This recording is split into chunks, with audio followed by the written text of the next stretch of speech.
నమస్తే, welcome to our channel. నేను ప్రియాంకారాం. నరేంద్ర మోడీ గారు కోప్పడ్డ ఎప్పుడైనా ఎవరైనా చూసారా? ఎవరు చూడలా. అసలు కోపం వస్తే ఆయన ఏం చేస్తారు? ఇది నేషనల్ మీడియాలో ఒక చర్చగా మారింది. దీనికి సమాధానం కూడా ఆయనే చెప్పారు. మరి ఆయన ఏం చెప్పారు?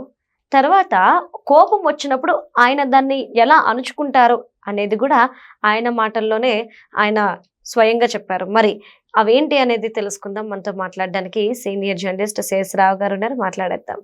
నమస్కారం సార్. నమస్తే. మోడీ గారికి కోపం వస్తుందా అంటే చాలా మందికి డౌటే. ఎందుకంటే ఆయన కోపంగా ఉండడం ఎవరూ చూడలేదు. మరి నేషనల్ మీడియా వేదికగా చర్చ నడుస్తుంది, ఏకంగా ఆయన కోపం వస్తే ఏం చేస్తారని. దానికి కూడా ఆయనే క్లారిటీ ఇచ్చారు. అసలు ఏం చెప్పారు ఆయన? ఆయన అంతటా ఆయన ఏం చెప్పారు ఆయన గురించి? జనరల్గా కొన్ని సెలబ్రిటీస్ కానీ లేదంటే ఒక అత్యున్నతమైనటువంటి స్థానాలకి ఆయా రంగాల్లో చేరినటువంటి వాళ్ళ జీవిత చరిత్ర కానీ, వాళ్ళ హావభావాలు కానీ, లేదా వాళ్ళ ఆలోచనలు కానీ, వాళ్ళ ఆహార నియమాలు కానీ, వాళ్ళ దైనందిన కార్యక్రమాలు కానీ ఎలా ఉంటాయి అని తెలుసుకోవటానికి ఆసక్తి చూపుతారు చాలామంది. తెలుసుకోవాలి కూడా. ఎందుకనంటే ఒక అత్యున్నత స్థానానికి చేరడం అంటే అది చిన్న విషయం కాదు. ఆ స్థాయికి చేరడం ఎలా అనే దాని మీద వాళ్ళు అనుభవాలు ఏదైతే ఉన్నాయో ఆ అనుభవాలను తెలుసుకోవాలి కూడా అందరూ. తెలుసుకుంటే కనీసం కొన్నన్నా మనం ఇంప్లిమెంట్ చేస్తే మనం కూడా కొంచెం ఏదన్నా ఒక లక్ష్యాన్ని పెట్టుకొని వెళ్ళటానికి అవకాశం ఉంటుంది. స్ఫూర్తిగా తీసుకుంటారు. నరేంద్ర మోడీ గారు ప్రధానమంత్రి, మూడోసారి ప్రధానమంత్రి ఆయన. ఇంకా నెక్స్ట్ కూడా నేనే అంటున్నాను, ఆయన నెక్స్ట్ కూడా ఉంటాడేమో తెలియదు. ఓటమి ఎరగనటువంటి లీడరు. 3 సార్లు ముఖ్యమంత్రి గుజరాత్కి, 3 సార్లు ప్రధానమంత్రి భారతదేశానికి.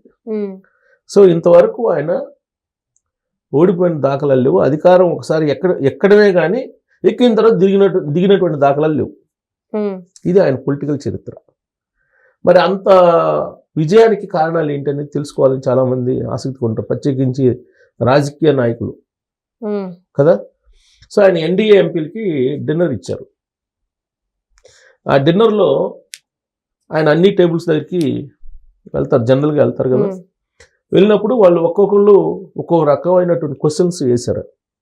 సార్ మీరు ఎన్ని గంటలు నిద్రపోతారు ఒకళ్ళు, సార్ మీకు కోపం వస్తే ఏం చేస్తారని ఒకళ్ళు, మీరు ఏ పుస్తకాలు చదువుతారని ఒకళ్ళు, మీరు సంక్లిష్ట పరిస్థితుల్లో ఎలా ఉంటారు అనేది ఎలా పరిష్కరిస్తారు సమస్యలు అనేది ఇంకొకళ్ళు, ఇలా రకరకాలుగా అక్కడ ఉండేటువంటి ఎంపీలు ఆయన దగ్గర నుంచి అనుభవాలను తెలుసుకునేటువంటి ప్రయత్నం చేశారు.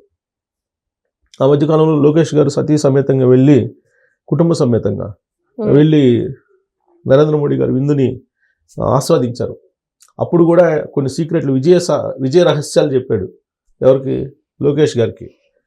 అది కూడా లోకేష్ గారు చెప్పారు కదా, మనం ఏదైతే అనుకుంటామో ప్రజలకు మంచి చేయాలని, అది ఎన్ని విమర్శలు వచ్చినా ఆరోపణలు వచ్చినా కానీ మనం చేసేటివేను ఆలోచించకూడదు. ప్రజాసేవ చేయడానికి మనం పవిత్రంగా ఆలోచించి అది కరెక్ట్ అనిపించినప్పుడు ఎన్ని విమర్శలు వచ్చినా ఆరోపణలు వచ్చినా మనం ఇంప్లిమెంట్ చేసుకుంటూ వెళ్ళిపోవాలి, అప్పుడే సక్సెస్ వస్తుంది. నేను అలానే సక్సెస్ అయ్యానని చెప్పాడట నరేంద్ర మోడీ గారు. ఆ విషయాన్ని లోకేష్ గారు చెప్పారు. సో ఇప్పుడు ఎంపీలకి ఏం చెప్పారు? 3.5 గంటలు నిద్రపోతాడంట. 3.5 hours ఓన్లీ 3.5 hours నిద్రపోతాడంట.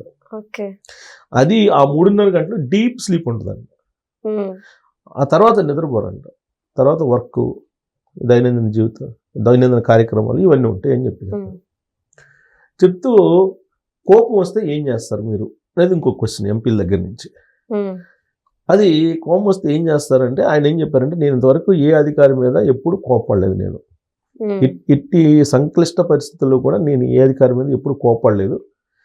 కోపం వస్తే దాన్ని ఎలా నిగ్రహించుకుంటాను అని చెప్పాడు. సీక్రెట్. కోపం వస్తే ఎలా నిగ్రహించుకుంటాను అని అంటే ఆయన చెప్పింది ఏంటంటే,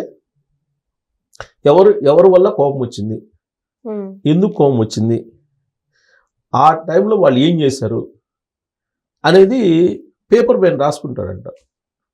పేపర్ మీద రాసుకుని పదే చదువుతాడంట. దాన్ని చదివి చించవతలు పడేస్తాడు. దాంతో కోపం పోతుందంట. అదంట ఆయన టెక్నిక్. కోపం వస్తుంది కానీ నిగ్రహించుకుంటాను. నేను ఎప్పుడు కోప్పడి ఎవరిని మాట్లాడలేదు, అధికారులను. ఇంతవరకు ఏ అధికారిని నేను కోప్పడి నేను మాట జారిన దాఖలాలు లేవు, మాట అనినటువంటి దాఖలాలు లేవు కోపంతో. కానీ కోపం వస్తే చేసేది ఏంటంటే ఇది చెప్పాడు ఆయన.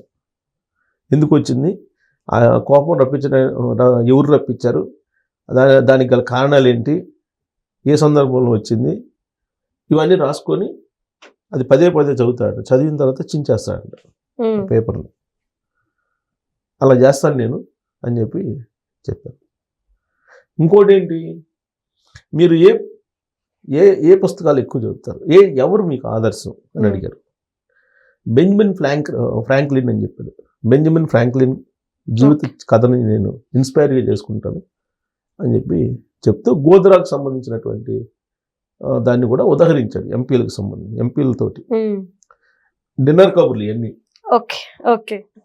ఆంధ్రప్రదేశ్లో కాఫీ కబుర్లు స్టార్ట్ చేశారు ఈ మధ్య. సో అలాగే డిన్నర్ కబుర్లు. ఆ డిన్నర్ కబుర్లు ఏం చెప్పాడంటే, గోద్రా అల్లర్లు జరిగినప్పుడు, గోద్రా సంఘటన జరిగినప్పుడు ఆ సంఘటన దగ్గరికి వెళ్ళొద్దని చెప్పేసి అధికార యంత్రాంగం చెప్పిందంట. శాంతి భద్రతలో ఇబ్బంది కలుగుతుంది అని చెప్పి నో అని చెప్పేసి నేను ప్రజల్లోకి వెళ్ళిపోయాను. సో కాబట్టి ప్రజలు మనకి ఇంపార్టెంట్, రాజకీయ నాయకులకి. కాబట్టి ప్రజల్లో వీళ్ళంత వరకు ఎక్కువ ఉండాలి, ప్రజలతోటి మనం మమేకం కావాలి. అప్పుడే మనం రాజకీయ నాయకుడిగా మనం విజయం సాధించగలం. లా అండ్ ఆర్డర్ సిచ్యువేషన్ ఇవన్నీ వాళ్ళ అధికారులకు సంబంధించినటువంటి వ్యవహారం, మనకు సంబంధించింది కాదు. ఆ రోజున గోత్రాలలో జరిగినప్పుడు ప్రజలు బాధల్లో ఉన్నప్పుడు, ప్రజలు విషాదంలో ఉన్నప్పుడు వెళ్ళాల్సినటువంటి రెస్పాన్సిబిలిటీ ఒక ముఖ్యమంత్రిగా ఉంది నాకు. అందుకని నేను ఎవరు అవుననుకున్నా కాదనుకున్నా వద్దన్నా నేను వెళ్ళాను, అక్కడికి సంఘటనా స్థలానికి వెళ్ళి వాళ్ళతో నేను మాట్లాడాను. అలా ఉండాలి లీడర్లు అంటే. శాంతి భద్రతల సమస్య వచ్చింది మీరు వెళ్ళడానికి లేదంటే కాదు, ప్రజలు అనేవాళ్ళు ముఖ్యం. రాజకీయ నాయకులకి, ప్రజాప్రతినిధులకి ప్రజలు అనేవాళ్ళు ముఖ్యం.